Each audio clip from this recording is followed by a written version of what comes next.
Kung naghahanap ka nga ng budget-friendly na camera pero quality ang output ng video, baka ito na yung hinahanap mo.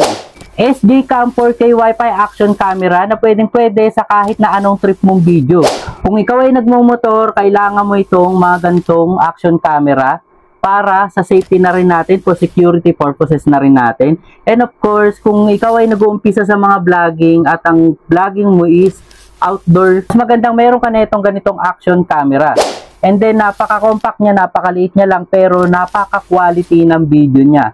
So, matagal ko nang ginagamit ito. Ngayon ko lang naisipan i-review. Hindi ko din alam kung bakit ngayon ko lang naisipan. Yan, may scan QR code siya dito na pwede mong gamitin kapag gumagawa ka ng video or kung gusto mo nang nakakonekta sa cellphone yung video na ito para sa mas maganda at maayos, mabilis na pag-check or pagre-review ng mga video mo.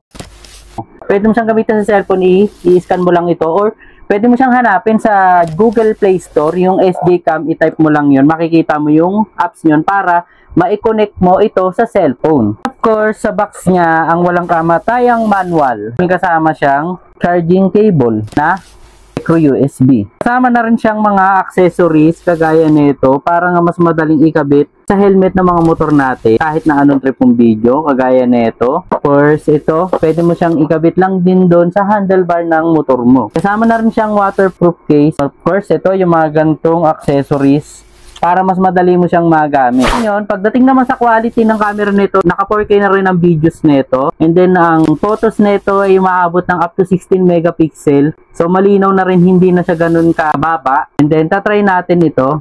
Buksan lang natin, ito yung button niya. And ito yung saksakan ng mic niya sa likod. Saksakan kung saan pwede mo siya i-charge. Yung button niya dito sa gilid.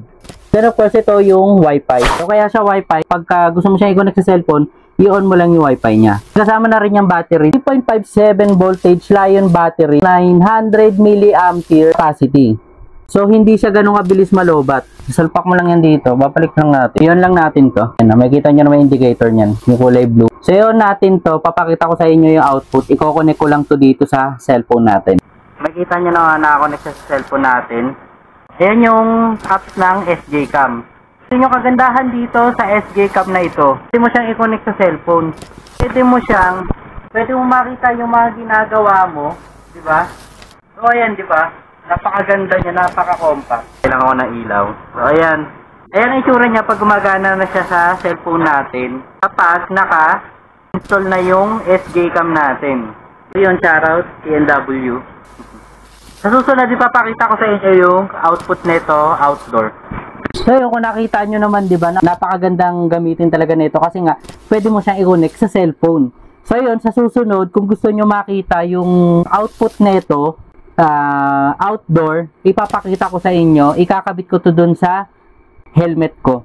Okay, kasi ako nagmumotor ako, so tatry natin yun. So yun nga, kung nagustuhan mo ito, gusto mo ng ganito ka-quality or ganon kaganda, ganito kaganda na quality ng camera, pero napaka-compact, try mo na tong SJCam natin na 4K Wi-Fi. Check mo na lang yan, nandyan lang yan sa yellow basket.